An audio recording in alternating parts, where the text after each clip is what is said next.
Bendicionate gente, kuno takana den e consejo di malvadonan, ni ta para den e caminda di peccadonan, ni ta sinta rivestul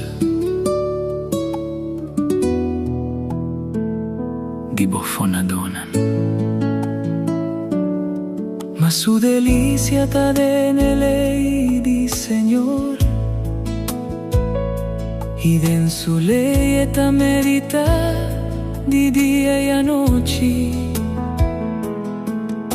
y el otra manera un palo planta canto di coridanan di agua,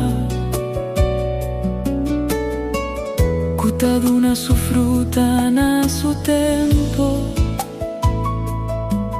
y su blachi no ta marchita.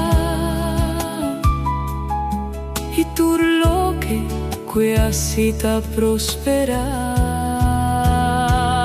mano tasina cue malvado nan, nanta manera vagas cubiento ta supla baikune, peseir en el juicio e malvado nan lo no queda para ni pecado nan de asamblea di Eustona.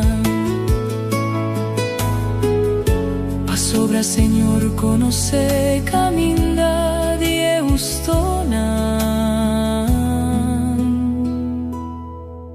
mai caminda di malvadonan lo perece.